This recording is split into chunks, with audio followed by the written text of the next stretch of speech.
биздин бул жолку маегибиз бир кылымдан ашык жашаган улуу ата мекендик согуштун ардагери ардактуу Асимкүл апабыз менен болмокчу.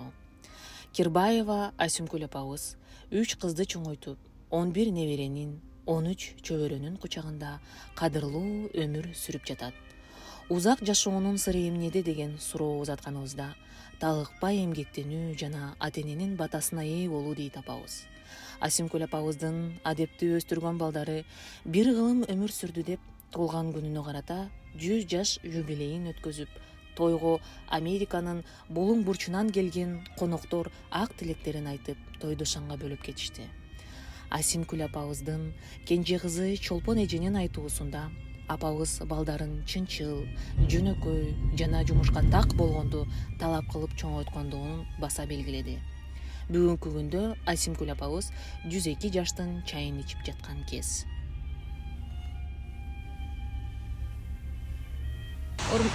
Урматтуу биздин көрүүчүлөр, бүгүн апалардын күнүнө арнап биз Асимкүл апанын үйүнө келдик. Кең улуу, белгилүү биздин сүйүктүү апаларыбыздын бири.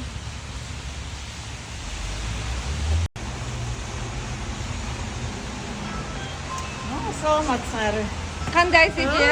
Рахмат, жакшы апалардын күнү менен. Байрамыңыздар менен. Кийим чечпейм. Проходите. Бүтүп атабыз. Рахмат, бабушканын күнү. Вигайди. Жок, бүгүн бар апаны куттукта деп. Вигайди. Ошо красивый какие-то. Ой, здорово. Рахмат. Рахмат. Апа кандайсыз? Байрамыңыз менен. Сизди жакшы көрөбүз ар дайым. Ушу апанын колун кармаганга эле, апанын батасын алганга эле канча деген бизге күч кубат берет. Аянын мамасы. О, бияка алып коюн, апанын биягын жанына алып коюн. Ошончо красивый букет это. Бизде Бакай ата боюнча бир эле ветеран бар экен, анда бир күн калбай. Жакшы.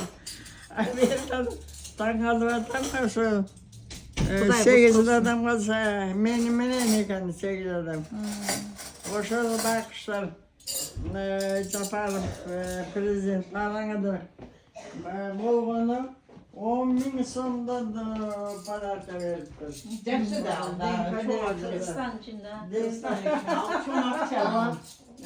Кыргызстандыктар үчүн 10 000 сом аябай чоң акча да.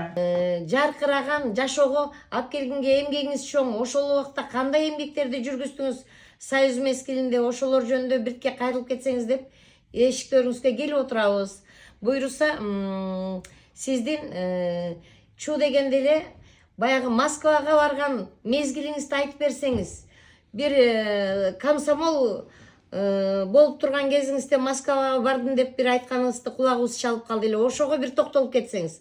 Москвага канча жашыңызда бардыңыз эле? Өкмөттүн кызматы менен, тапшырмасы менен. Олимпиада, Олимпиада, Канча жаштуу? универсиада.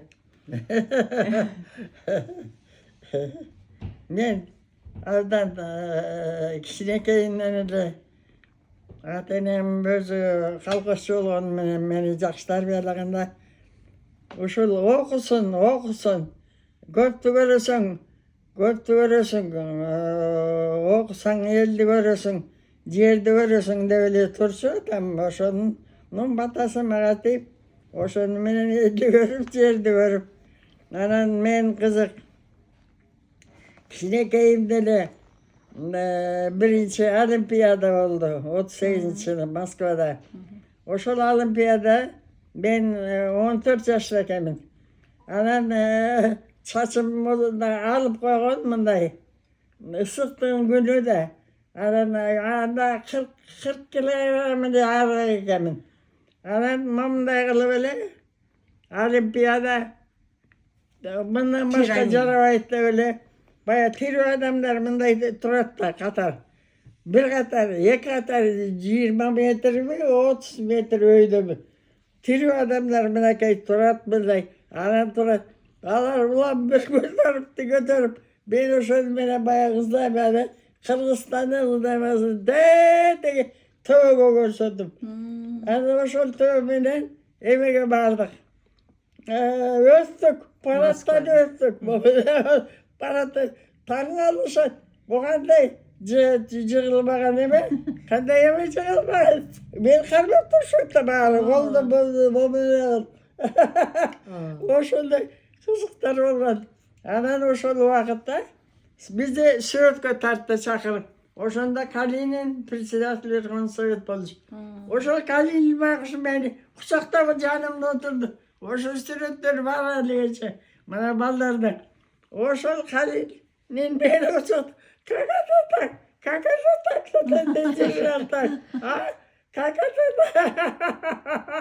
деп ошондо мага мына биринчи медалды ошол берген. Мына өлкө. Мына өлкөнү. Ошол Калин. Жакшы. Интересно. Турмушта кызыктар болот экен. Ошентип жаш шагыман эле жакшынакай болуп эле жүгүрүп жүрдүм. Мотокросс жөнүндө айтып бербейсизби? Мотокросс. Ким менен кросс кылам деп аткансыз? Мотоцикл менен. Анан кызык болду. Теги бизде баягы түндүккө бир аялдар барбайбы кирди дегендер. Анан аялдардан готовить этиш керек деп бизди даярдады. Мотоцикл менен. Жанагы биздин стадиондо ошол мотоцикл менен эле өйдө айдап, берде айдап, ошентип жүрдүк. Жалаң эле анда анча деле жакшы стадион эмес мындай. Начар болсо деле өйдө айдап. Анан ошондо бир убакта колумдан бошоп калганмы мотоцикл. Түшүп бутумду басып калды радиатор. Ысык бутум күйүп. Анан бутумду лечение кылып, ошондо 4 киши жүрдү. Политрук жүрдү, эме жүрдү. Анан айыгып калдым, анан айыгып бизди Нарынга чейин алып барды. Нарындын жолу аябай оор жол дейт да, тоо. Өйдөлдөй тияка бияка айда. Ошентип келип. Siz men kim болчу? Siz men kim айдачу мотоциклды? Benim менен Үсөнбековдун аялы Мусаева деген айдаган, Мусаева. Ал Үсөнбеков герой Советский Союз болчу. Анан ошонун аялы Мусаева деген болчу. Мусаеваны алган ал. Ал ошо Мусаева болду. Анан кийин Кудайбергенова деген 3-чү болду. Анан 4-чү да бир кызыбыз бар. Ошондой 4-өнү жакшы айдап уже жөнөлүп атканда ошол убакытта кызык болду. Ошол убакытта жүрүп атканда Казаченко деген биринчи секретарь Василий Иванович ошол чакырып алып айтты. Ай, сен орусча жакшы билесиң. Давай согушка барын даярдагыла. 4 районду бириктирди. Красный Речка, Дмитриевка, Жек, социал дегенбизди. Анан эч ким жок да. Бүт калган чалдарды, аялдар болгон кийимдерди байкуш элдин баары өзүнүн кийимдерин түнү менен күнү менен баарын жийип анан мени штаб менен тиги эмеге чейин алып барсам фронтко. Анан мени комиссар кылып койгон. Анда ошону менен башта Белоруссия жарымына чейин барып. Анан ошол жактан мага дагы ок дейди, бирок вагон менен жүрдүк да. Вагон деле атат. Бүт Европа катышты да. Бүт Европа атып атты. Ошол эмени даже дырка болуп, ошол вагон темир вагон деле кээде дырка болуп калат. Жалаң эле ошонун ичинде болдук. Ошол вагон согушунда кыйын болду. Согуш болбосун деген, согуш болбой эле жакшынакай болуп бала бакыры. Амелесе болсо эле. Ошондой болгон кыйын. Анан ошол Метолкин деген 3-чү секретарь мени алып барып, алып келип отургузсаңыз, орусча жакшы билет деп эле алып келип обкомго отургузуп койду. Бир адегенде ответ организатор деди, 2 чоң облус, Терескөл облусу менен ошо болсын тейледим. Анан эле заведующий отдел кылып койду. Заведующий отдел болгондо Москванын Кремльдин учетунда болот экенмин. Анан ошол убакытта ой, эме окууга жибериш керек Москвага. Окууга Москвага жибериш керек, Кремльге деп эле. Анан мен болуп мечиш айттыр. Bir екі ayalda жиберсең, сен міне орысша билбей эле кайра келе бериптир да. Кайра келе берип. Анан сүйлөй албаса, эмне үчүн болуп мен как раз болуп отургам. Я знаю, единственный она может, но я не могу. Мать умерла у нее. У нее мать умерла. Моя апам 38 жашында эле каза болуп калды да. 12-синде турмушка чыгыптыр анан.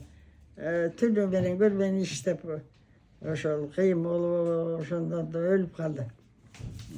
Анан жок ушул единственный, ой, анда жибергиле атасына. Жибере албайбыз десе, жок жибергиле деп анан Вагина деген 5-секретарь аял бар эле орус аял.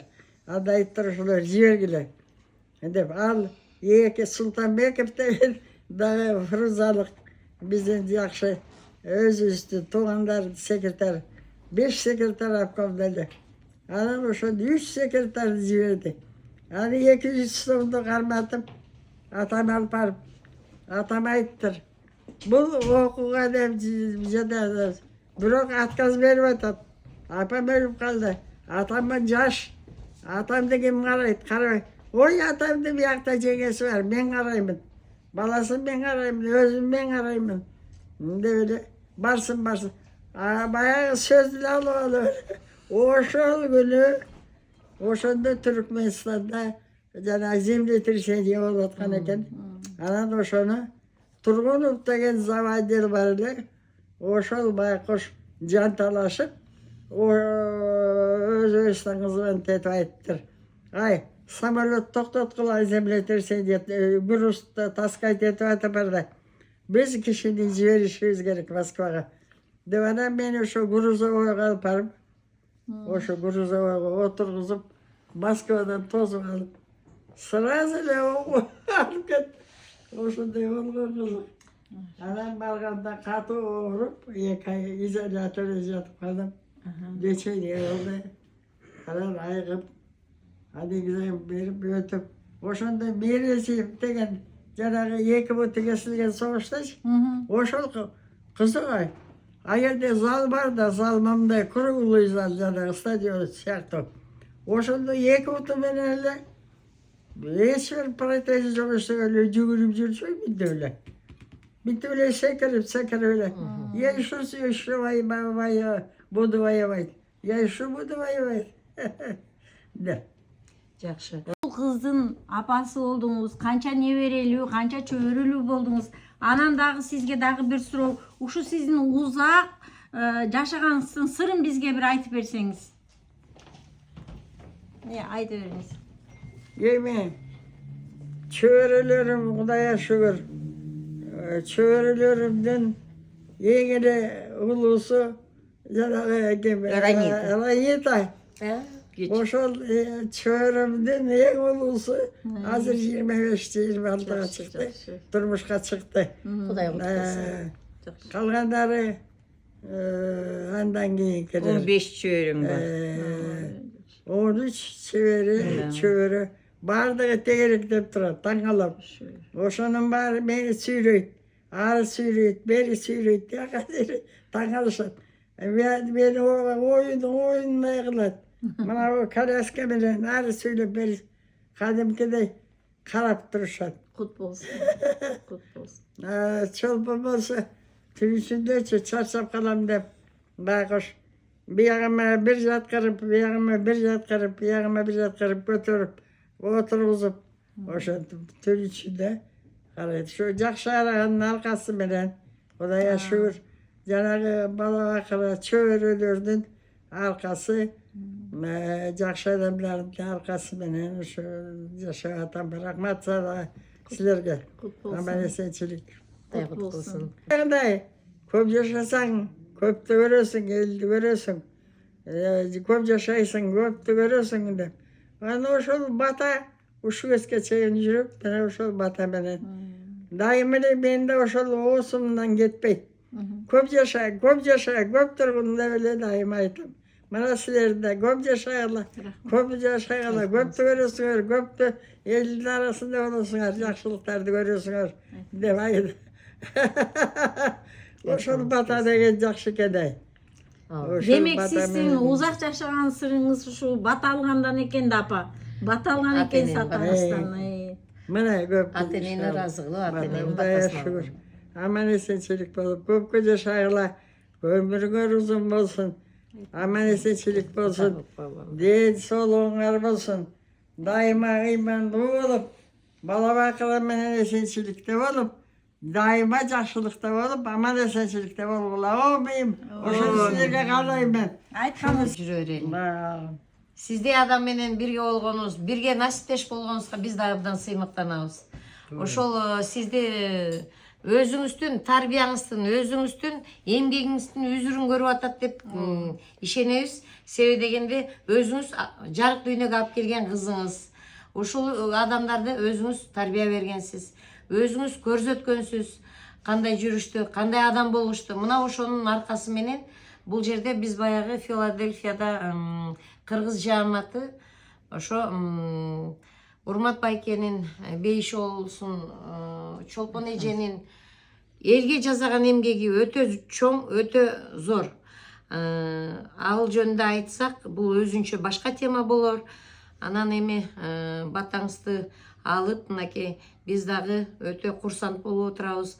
Эже дагы бир жолу ошо Асимкүл апабызга Кудай таалам кадырлуу карлык берсин. Мындан өткөн бакыт жок болуш керек. Ушул жашына келип дагы бир кылым мурдагы мезгилин эскерип бизге маек куруп берди. Кудай таалам үй бүлөңүзгө жакшылык берсин. Сиз дагы небере чөбүрө көрүңүз эже.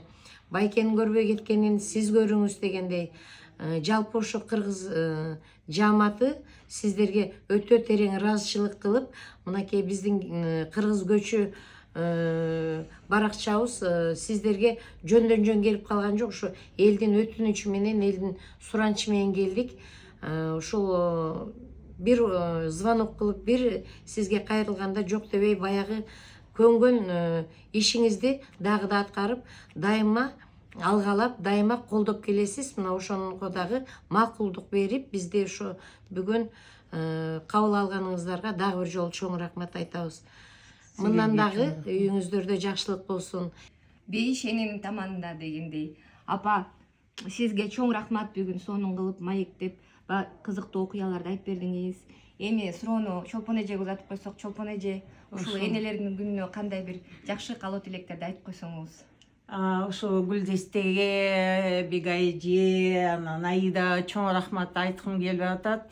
Ошо апамды 101 жашка чыкканды сыйласаңыз, силерди Кудай сыйлайт дегендей, анан силерге чоң рахмат ошондой жакшы маек кылып. Анан бүгүн чоң апалардын күнү Америкада, Mother's Day деген. Ошо барды Филадельфияда, Кыргызстанда апалардын күнү менен куттуктайбыз. Ошо эң жакшылыкты алайбыз, ошо бактылуу болсун апалар.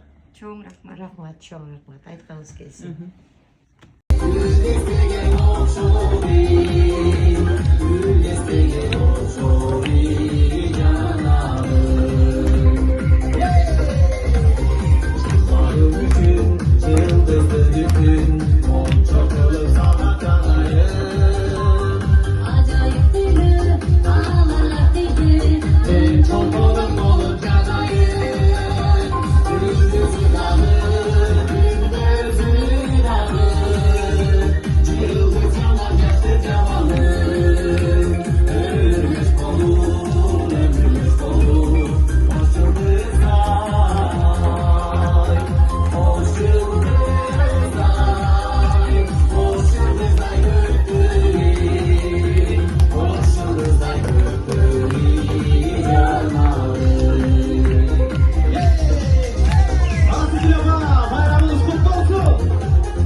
Асымкүл апабыздын эмгек жолу төмөндөгүдөй.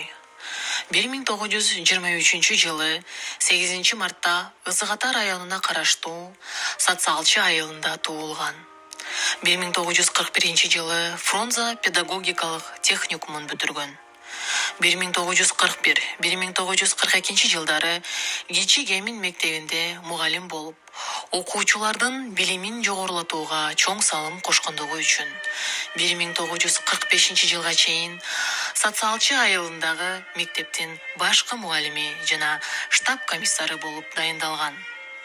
Жазаган иштерин эл баалап, 1945-1949 жылдары Фрунзе обком партиясынын бөлүм башчылыгына жогорулап, ошол эле жылдан тартып 1952 жылга чейин КПСС БКнын алдындагы жогорку партиялык мектептин угуучусу болуп шайланган. 1952-1955 жылдары Кыргызстан КП БКнын кызматкери болуп дайындалган. Асымкүл апабыз талыкпай үзүрлүү эмгектенүүнүн натыйжасында 1955-1959 жылдары 1-май райондук партиянын 1-катчылыгына дайындалган. 1963 жылга чейин Талас обком партиясынын 2-катчысы болуп эмгектенген. 1963-1973 жылдары Красный швейник фабрикасынын директорлугуна шайланып, көзгө илинип, аксап жаткан жерди гүлдөткөндүгү үчүн 1980 жылга чейин Ленин райондук тамак-аш соода ишканасынын директору болуп дайындалган. 1980-1986 жылдары Ысык-Көл кинотеатрынын директору болуп эмгектенген. Фашисттик Германияны жеңгендиги үчүн, СССР эмгек каармандыгы үчүн жана эмгек ардагери медалдары менен сыйланган. Көптөгөн ардак грамоталардын ээси, шаардык кеңештин депутаты болуп 15 жылга шайланган.